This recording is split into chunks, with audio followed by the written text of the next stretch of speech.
NFT.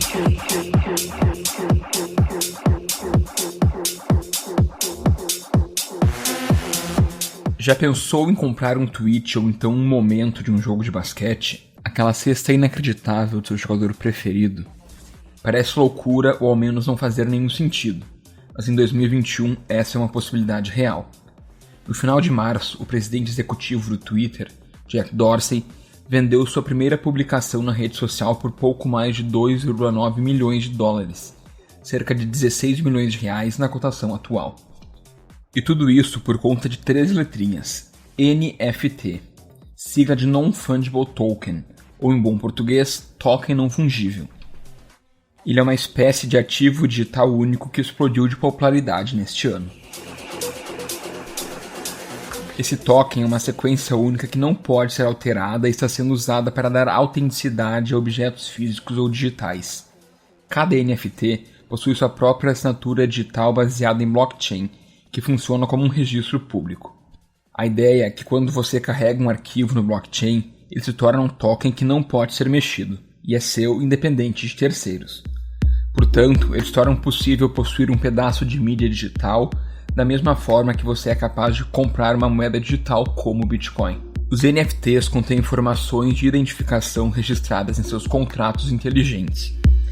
É essa informação que torna cada um diferente, e é por isso que eles não podem ser substituídos diretamente por outro token. Portanto, os tokens não fungíveis não são intercambiáveis porque não existem dois iguais. Isso ajuda a fazer com que eles levem os aplicativos de blockchain muito além do uso normal da moeda digital. E outra característica muito importante dos NFTs é o fato deles serem indivisíveis. Isso significa que você não pode enviar uma parte de um token não fungível para alguém, ao contrário do que acontece com o Bitcoin. Esse é um mercado em rápido crescimento, com altos riscos e recompensas. Criadores, de músicos a fabricantes de memes, estão lucrando com a crescente demanda. Embora possam ser usados para comercializar uma miríade de produtos físicos e digitais, os NFTs têm sido usados principalmente para as vendas de arte virtual. E é por isso que o Direto ao Ponto discute o impacto dos tokens não fungíveis na arte. Hoje é dia 5 de abril e eu sou Eric Halpe. Bem-vindos!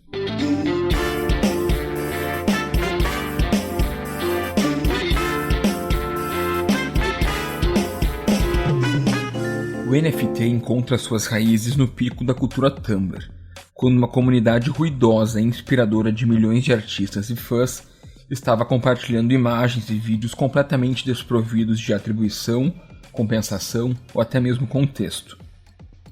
Aos poucos surgiram ideias para fazer isso tornar algo rentável. Mas os NFTs ganharam destaque a partir de 2017, com um jogo chamado CryptoKitties, que permite que os jogadores comprem e criem gatos virtuais de edição limitada.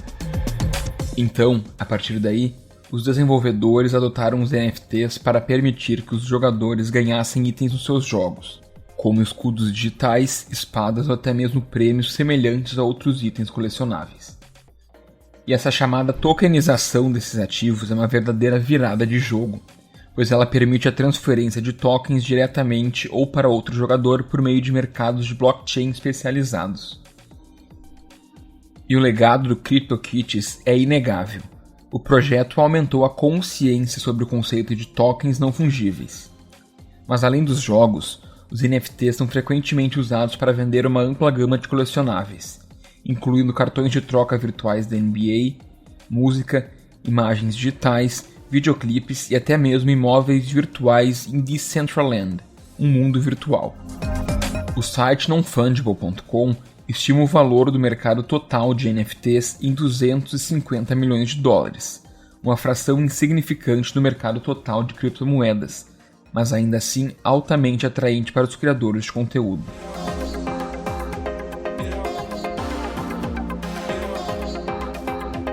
É um fato que o blockchain veio para mudar muitos paradigmas da vida comum. Se no começo ele era voltado para as finanças, agora chegou também no mercado da arte. E a tecnologia por trás do NFT deve permitir que os artistas exerçam um controle maior sobre seu trabalho, vendendo com mais facilidade e o protegendo mais fortemente contra a apropriação sem permissão por outras pessoas. E para falar como o NFT tem impactado o mercado da arte, eu recebo Bárbara Mastrobuono, editora-chefe da SP Arte, tradutora e pesquisadora especializada em publicações culturais relacionadas à arte.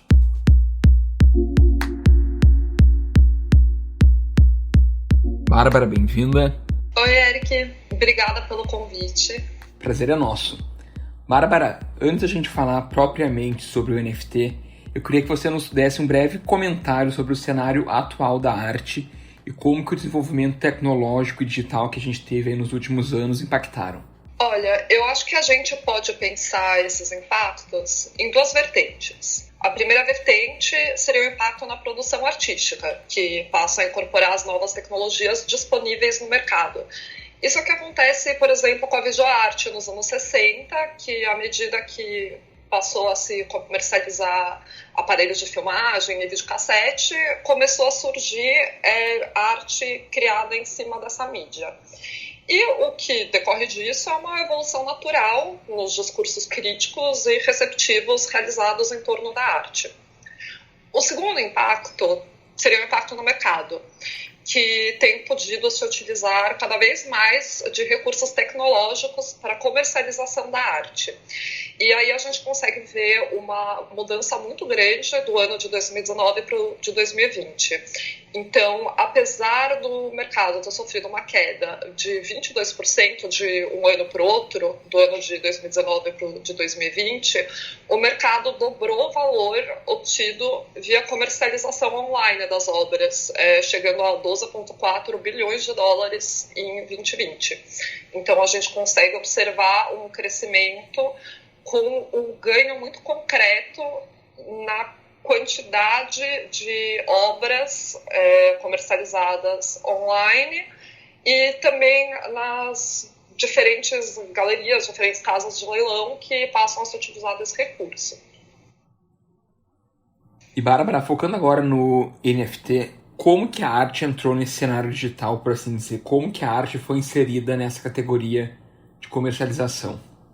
Tá, aqui é importante a gente diferenciar o que é arte digital do que é criptoarte e NFT. Então, o que exatamente é uma NFT? A sigla significa Non-Fungible Token, em inglês, que em português significa token não fungível. Uma coisa fungível é um bem que, depois de usado, eu posso substituir por outro igual. Então, por exemplo, a nossa saudosa nota verde de R$1. Uma nota de R$1 tem exatamente o mesmo valor de outra nota de R$1. Ou, enfim, a nota de R$2 agora. Elas são fungíveis, elas não são únicas. E o NFT é basicamente um certificado de unicidade de um item virtual. Isso pode se aplicar para qualquer coisa, então, seja um tweet, seja um desenho publicado nas redes, seja um meme, ou até um momento histórico importante que foi gravado em vídeo ou registrado de alguma outra forma.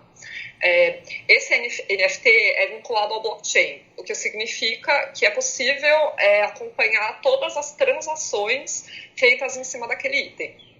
O que significa que ele age como uma espécie de escritura. Então, assim como no mundo físico a gente tem a escritura de uma casa, que é transferida de dono em dono à medida que essa casa é revendida, a criptoarte tem o NFT.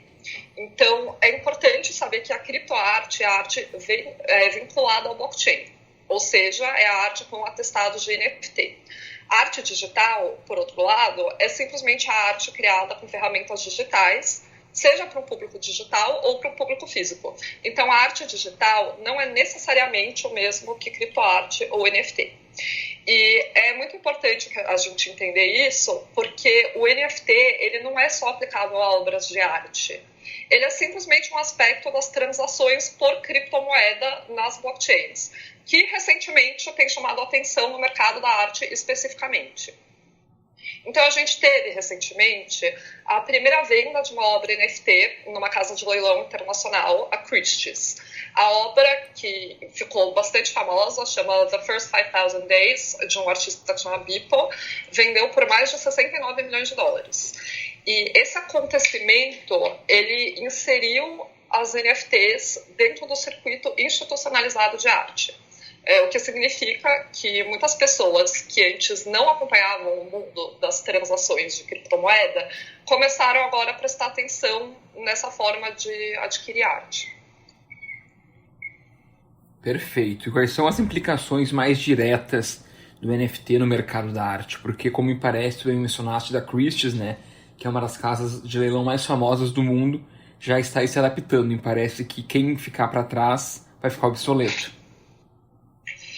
Então, se 2020 nos ensinou alguma coisa, é que não existe fazer previsões. Então, eu nem vou me arriscar nessa seara. Mas uma implicação direta que a gente consegue saber desde já é que as galerias e as casas de leilão que quiserem participar da compra e venda dos NFTs, eles vão precisar se equipar para trabalhar com criptomoedas, como Bitcoin ou Ether, já que a comercialização das NFTs se dá somente pelos blockchains. Então, um marco importante da venda da obra do Beeple pela Christie's não foi só pelo fato de se tratar da primeira NFT, mas também pelo fato da Christie's ter aceitado o pagamento em bitcoins ao invés de dólares. E para o mercado da arte, o que isso significa? Significa uma abertura de todo o público que investe em criptomoedas e que não estava necessariamente sendo contemplado pelo mercado da arte antes. Mas eu acho difícil pensar que as galerias e as casas de leilão que não se adaptarem para a comercialização da criptoarte se tornarão obsoletas. Acho que, primeiro, porque a criptoarte não veio para substituir a arte física. Ela é simplesmente mais uma vertente da arte. É mais uma mídia de produção artística, assim como a pintura, o vídeo, a performance ou a instalação. Então, o que talvez possa vir a acontecer, caso essas transações se mantiverem rentáveis, é o surgimento de criptogalerias com infraestruturas exclusivamente digitais e que comercializem apenas via criptomoedas. Daí, só para explicar também que isso é diferente de uma transação via cripto, é diferente só de uma transação digital, porque uma transação digital, eu posso vender uma obra de arte física via digital, então eu posso vender um quadro digitalmente para uma pessoa, mas eu ainda precisaria de toda a infraestrutura de mandar esse quadro para casa de alguém. No caso dessas supostas criptogalerias que poderiam surgir,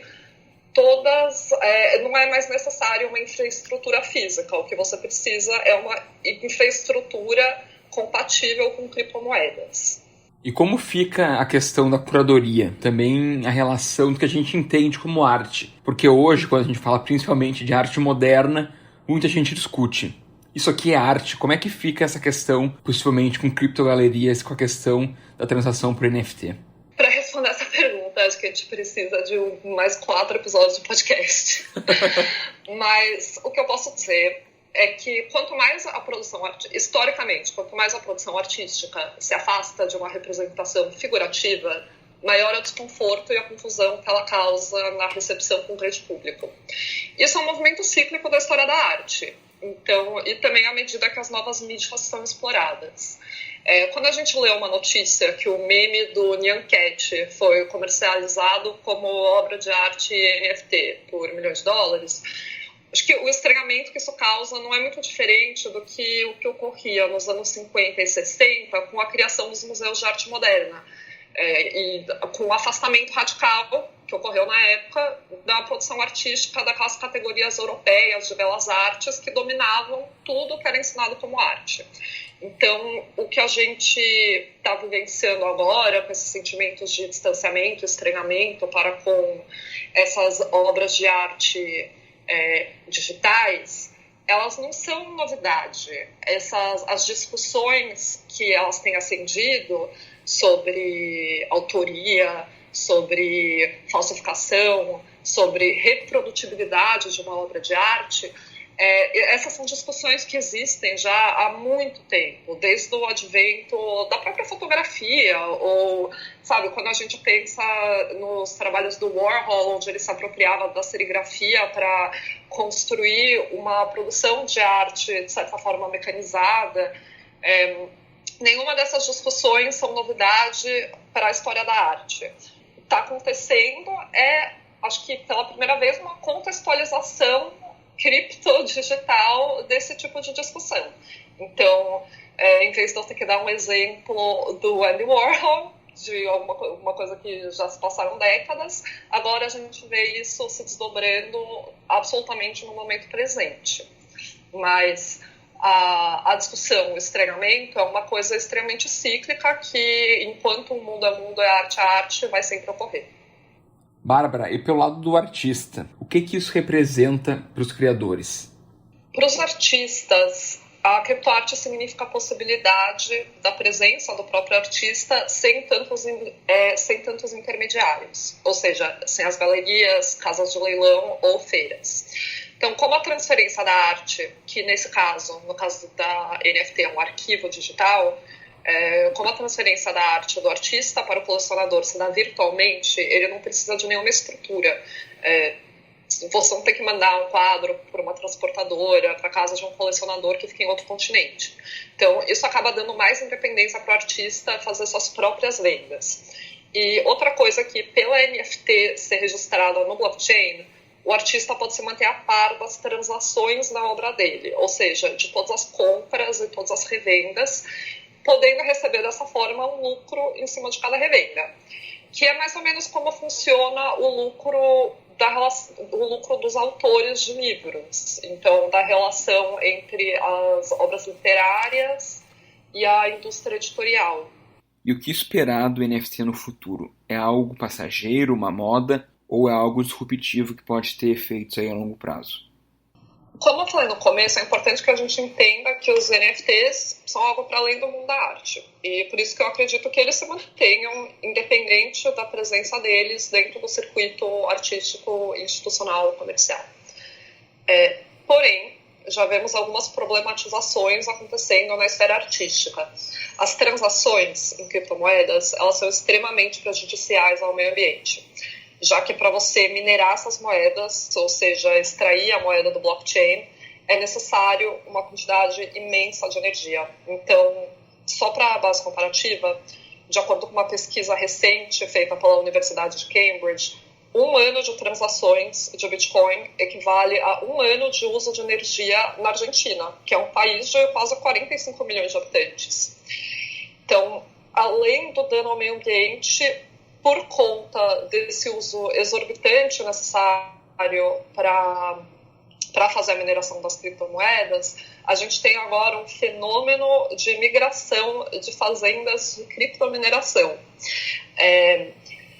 Basicamente, para você minerar uma criptomoeda, você precisa de uma estrutura, precisa de um computador. Então, para você conseguir... Como se dá a mineração da criptomoeda? O blockchain vai produzindo uma série de entre aspas, desafios matemáticos de dificílima solução, e as pessoas ao redor do mundo, com os seus próprios computadores, vão gerando soluções. Então, à medida que você vai conseguindo produzir uma solução, que o seu computador produz uma solução para aquele desafio, você consegue validar aquele bloco da blockchain.